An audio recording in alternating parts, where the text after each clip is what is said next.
The NFL season has concluded and we are getting ready for playoff football. But we know every single year at the conclusion of the year, of the season, there's a lot of coaches that will be out of a job.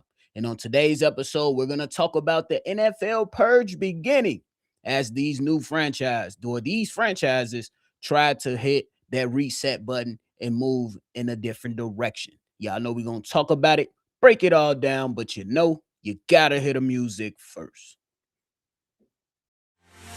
Welcome to your number one spot for all NFL news and content, NFL Central.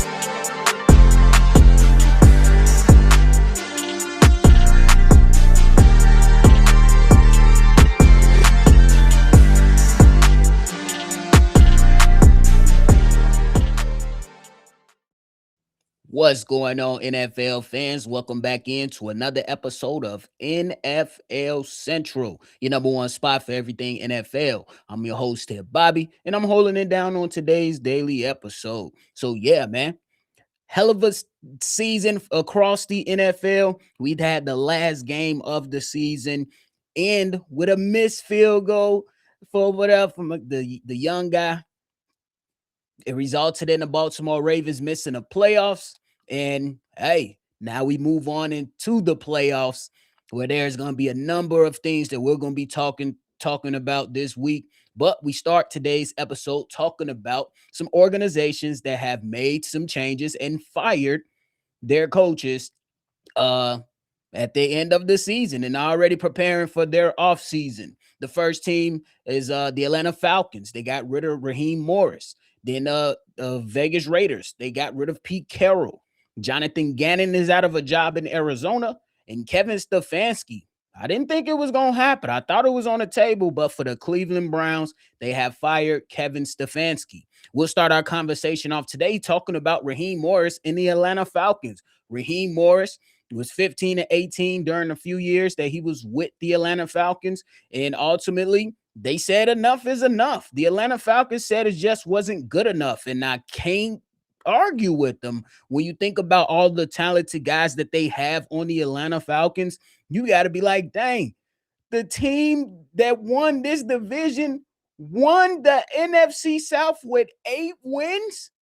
If you are the owner of the Atlanta Falcons, I believe his name is Arthur Blank, you can't be happy about your Atlanta Falcons with all this talent being out of the playoffs and not being able to win the NFC South when the Carolina Panthers won the NFC South with 8 wins. Nah, Raheem Morris, it's just not good enough, my brother.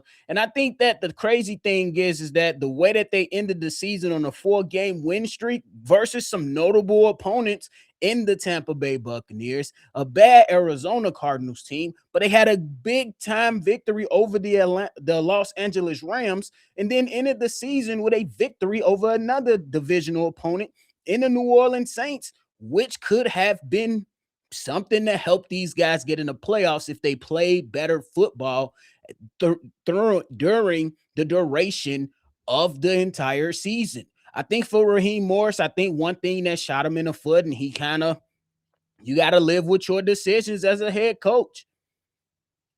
You bench Kirk Cousins in favor of Michael Penix, which was understandable at that time, but with hindsight being 2020, Raheem Morris has to be kicking himself in the foot,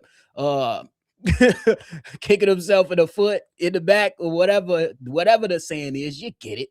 But in saying that, hey, man, my team looked much better with Kirk Cousins as the starting quarterback versus how it looked with Michael Penix running the show.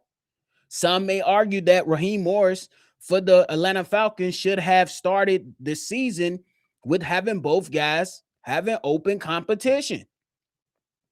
You know what I'm saying? Because you end the season on a high note with 4 games in a row, and you go back to what could have been for the Atlanta Falcons if different decisions would have been made up at that, when it was time to make those said decisions. But hey, that's the life of the NFL. It's not fair.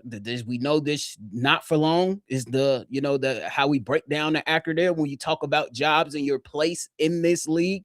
So it is what it is. I hope they go out there and do the right thing. On another note, they also fired their GM.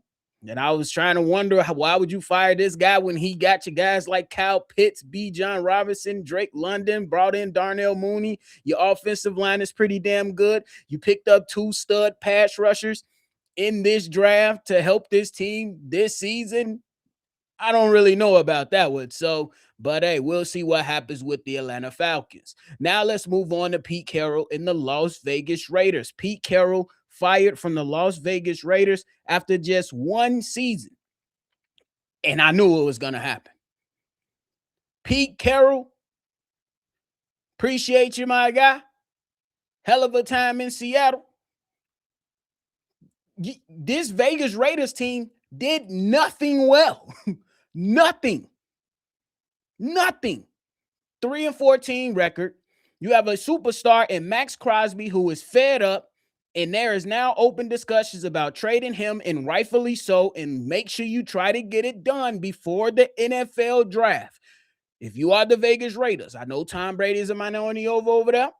With the pick that you're going to get in this year's draft, and the position you will be at in the draft, you have to take advantage of all opportunities, and you cannot pull a Jerry Jones with trading a star pass rusher after the draft. Las Vegas Raiders, you have to take advantage of Max Crosby's trade market. You sell him to the highest bidder. Set him free. Just let him go. You guys have to tear all it. I don't even know if you have to tear it all apart because there's nothing there but a Brock Bowers. And we're still trying to figure out how Ashton Genty is. But Pete Carroll, he did nothing well. Run game was bad. O-line is probably the worst in the league for the Las Vegas Raiders. Defense stunk up the joint. Everything was bad for the Las Vegas Raiders. And I knew it was going to happen a couple weeks into the season. And I'm like, yeah, Pete Carroll, this is not looking good. And then once your star pass rusher who's been embodying what it means to be a Raider for that city and that organization is frustrated, oh, yeah, you knew all hell was going to break loose. So you got to use what you have right now. Try to figure some of this stuff out, but you need draft capital. And you have to get a coach in here with some type of vision that these players can buy into, because it's not going to be a 1-year thing. If it is, I will be absolutely shocked. But I don't think this is a 1-year thing, because my mind tells me that the Las Vegas Raiders, they will be drafting a quarterback, maybe Mendoza or something like that. And he has Brock Bowers. He has Ashton Genty, but he needs trenches. You need to get them trenches right for a young rookie quarterback, and you got to find some good pieces on defense to kind of hold and help everything else out. So we'll see what happens with them. And what's even more crazier for the situation for the Las Vegas Raiders, they keep picking the wrong coach. 2021, John Gruden resigns. 2022, Josh McDaniels is hired. 23, Josh McDaniels is fired. 2024, Antonio Pierce is hired. 2025, Antonio Pierce is fired. 25, Pete Carroll is hired. 2026, Pete Carroll is fired. What are we doing with this? Y'all got to get y'all head on straight and lock in if you are the Vegas Raiders. Because I got a guy that support me on everything I do. My man's name is Corn. And hey, he is not a happy Raiders fan right now. So y'all get y'all stuff together. For real. Now we move on to Jonathan Gannon in Arizona. He has now been fired from the Arizona Cardinals after 3 seasons, I believe, that he was over there with a 15-36 record. He ended this season 9 straight losses. And when you end the season like that, and there is nothing you can pretty much lean on with some type of success or have a path to where you believe that things can change around, it's just the nature of the game, Jonathan Gannon. I ain't really got too much smoke for Jonathan Gannon because I feel like the defense, they always did a little something, I feel like that his side of the football, they were good. The problem was the offense. And I'm not going at Jonathan Gannon no more. Kyler Murray, step to the forefront, my boy. You want to know why we going at Kyler Murray? This is your second head coach because you can't be on the field and you can't go out there and do your damn job to the best of your ability. Kyler Murray continues to put on performances that makes you believe like, damn, this kid is hella talented. But then Kyler Murray, he refuses to lead and he can't stay healthy to save his life. The Arizona Cardinals. If you're the Arizona Cardinals or you're running a show right now, get away from Kyler Murray. I'm not even joking. Get him off the team. He ain't doing nothing for you. He's very, very talented.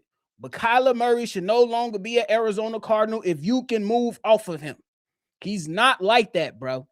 We've seen it time and time again. How many times are you, the Arizona Cardinals, are going to have to go through coaching changes and then still look at the situation and the common denominator is still there? Kyler Murray has to leave the Arizona Cardinals. Figure it out. Sean Payton figured it out with Russell Wilson and Bo Nix. They said we'll take the hit on the money. Get Kyler Murray out of Arizona. That's it. You're too damn talented for and these are the results that are not, these are not good results. Get them out of Arizona.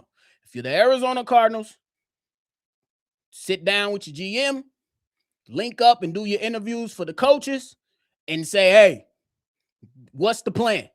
Because to be honest with you, this season specifically, looking at Marvin Harrison Jr., he looked better with Jacoby Brissett.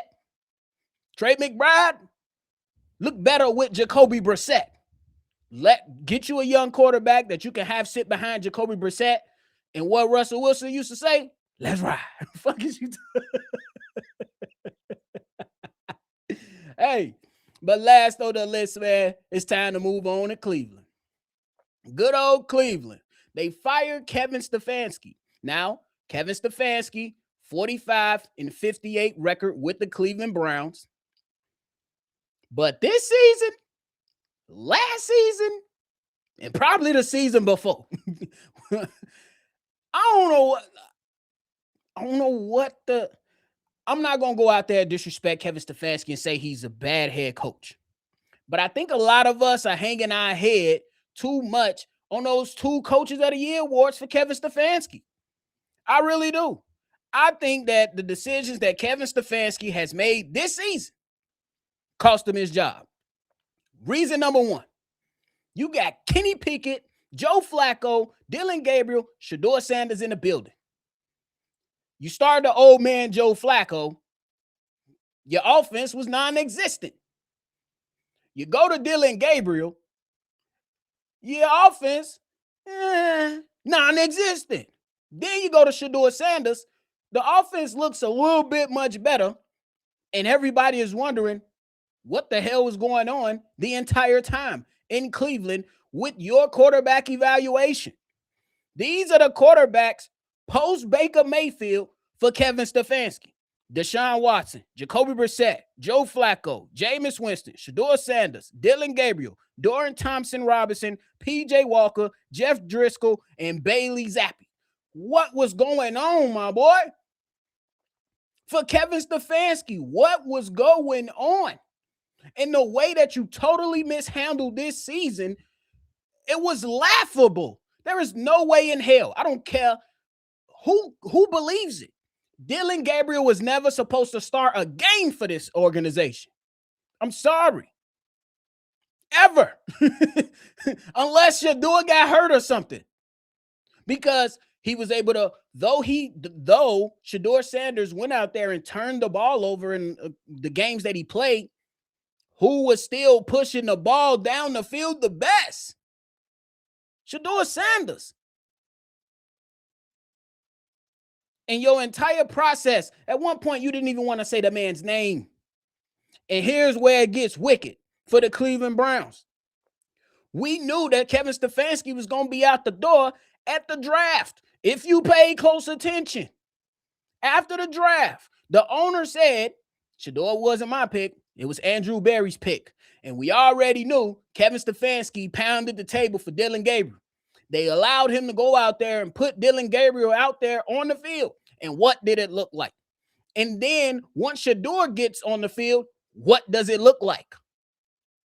So Kevin Stefanski and Andrew Berry, they were at odds. And the guy that runs the show and the GM and Andrew Berry was like, yeah, I told you that Shedeur was going to be better. You looked at me and said Dillon Gabriel was going to be better. We let it play out on the field. And the guy that I said was going to look better actually looked better, Kevin Stefanski. Now you got to go. I'm going to go out there and write this nice little, message for the world to see. But I was right. That's how Andrew Berry feel, man. Let's keep it real. The decisions that this man has continuously made has hurt this organization. Their defense is loaded. The Cleveland Browns has a really good defense, and the way that they could have played, we seen Myles Garrett just break the sack record. If we get a little bit out your offense, we may be having a different conversation right now. But no, Kevin Stefanski, no. So it is what it is. I don't know, though. Are we hanging our heads too much on the 2 Coach of the Years awards for Kevin Stefanski? It's being reported that he's going to be the top guy out there on the market for whatever team wants to come and get him. But if he goes to Tennessee, if Kevin Stefanski goes to Tennessee, does he believe in Cam Ward? Maybe. I'm not going to assume that he's not. Let's say he entertains the New York Giants. Is Jackson Dart his kind of a guy? Was it always a personality thing with Shedeur Sanders? Maybe so. I'm not going to assume anything. But at the end of the day, can he go out there and lead somebody to change things around? But I say, hey, he has options. I believe he's going to get hired within the next month or so, maybe sooner. Tennessee may be good for him. The New York Giants really may be good for him. They have a defense. They have players on their defensive line. You got a couple things to work with offensively. You're going to have to do some patchwork. But hey, you might have something there. Same thing could be said about Tennessee, who has done some restructuring themselves on how they want their chain of command to go and look. So we'll see. But hey, that is it for me today, y'all. Just wanted to bring y'all the latest around the NFL, man, with the coaches now being fired as these teams are looking to reset and move on and move forward. More things to come during the playoffs, so y'all make sure y'all lock in. Hit that like button, subscribe to the channel, and hit that notification bell as well, man. Me and Steve-O, we're going to be rocking and rolling. We're going to keep this thing going because we entering the best time of the NFL season. Wild card weekend. It's just the beginning, baby. But hey, appreciate y'all. Make sure y'all always love football. And y'all already know we're going to catch y'all on the next one for sure. This has been a presentation of the Break